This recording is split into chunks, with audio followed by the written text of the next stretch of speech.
Oh, and a very Merry Christmas to one and all, as we have a new Doctor Who Christmas episode, Joy to the World. I have just finished watching it, and here's my thoughts and opinions on it. I thought it was alright. It's the first time Moffat has written a Christmas special in 7 years, and it definitely has the Moffatisms in this story. But for what it was, I definitely enjoyed it.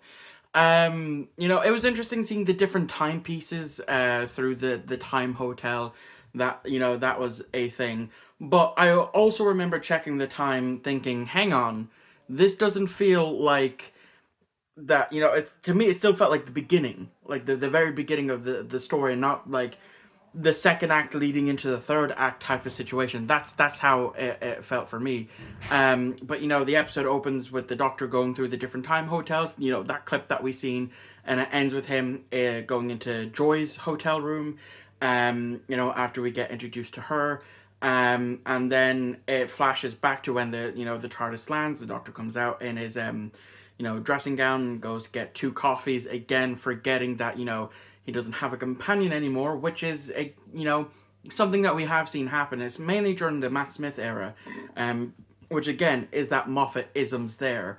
And then we get the plot of this random guy carrying a suitcase that's handcuffed to him. The Doctor's very interested in him, and then eventually we catch back up to where we are. We also learn that the suitcase can be passed on to different people, because when we've only seen, from what we've seen prior to this episode airing, was that it was only attached to a Silurian. Which was, again, really, really nice to see them again, because we haven't really seen much from them at all.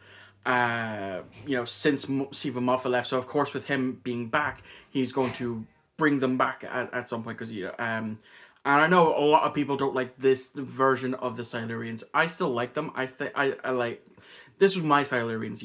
I didn't grow up with the originals from the 80s, 70s, 80s. So these have always been my version of it. And then eventually, as I said, we see that it gets passed to person. And then the Doctor opens it. It turns out it's apparently going to be this star that is again referencing back to season one with the Velengard place, which is it's interesting that that these are going to be like a kind of recurring villain throughout this new run with the Doctor. Because we of course seen them in the episode Boom from season one, and now we're getting to see them here where they're trying to wipe out Earth just to get infinite resources, because they're the oldest arms dealer in the universe.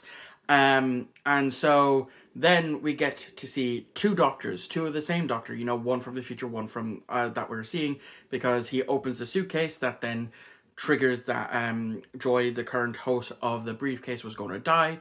And then so he comes in with the number, which if memory serves correct, that was the same one that they already sent to us, because if you are part of the channels on Instagram with Doctor Who for the Who Spy thing that they were doing, they tend to like put in quite a few things about the upcoming episodes, and this was one of them.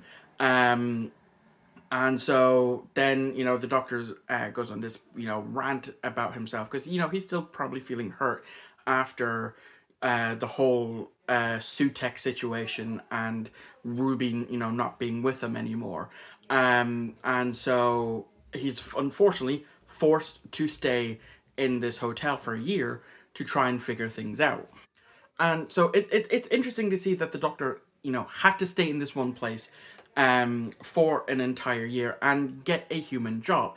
And that kind of to me felt like a callback to the Impossible Planet / the Satan Pit, where the Doctor talks about having to get like a real job because he lost the TARDIS in that episode for a time. And then again also calling back to the Power 3, where that incarnation of the Doctor, the 11th Doctor, just couldn't sit still whilst watching the Cube, so he had to go keep himself busy.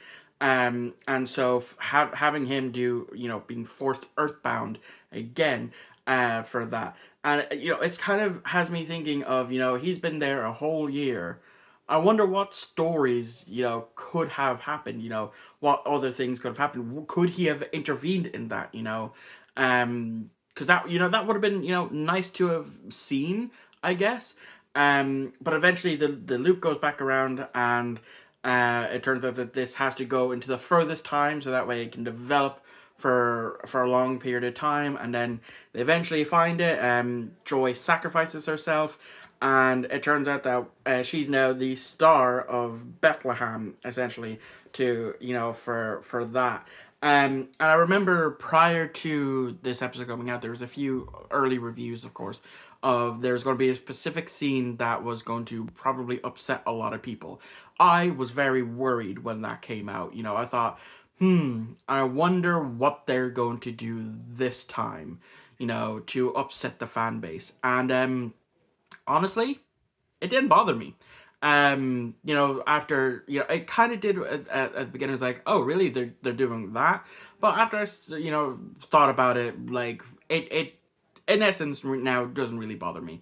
But yeah, overall, I thought the episode was just okay. It's the run of your mill Moffat script. He's only in my opinion, he's only ever written two phenomenal Christmas specials. His first Christmas special in series 5 being A Christmas Carol, and his last, at the time, last Christmas special being Twice Upon a Time. Those are the only two best Moffat Christmas specials he's ever written. I would say out of all of the Moffat specials, I would probably put this as the fourth best. In my opinion, The Husbands of River Song definitely being the third one. And then I would probably say this, and then Return of Dr. Mysterio, and then Snowman, and then of course the worst of them all being what was it? The Doctor, the Widow, and the Wardrobe. That's definitely his worst Christmas special. But anyway, that is going to be my review. Thank you all for watching. Again, if you love Doctor Who and you want to see more, because I have quite a few more videos of Doctor Who related content coming in the new year, make sure to like, comment, and subscribe.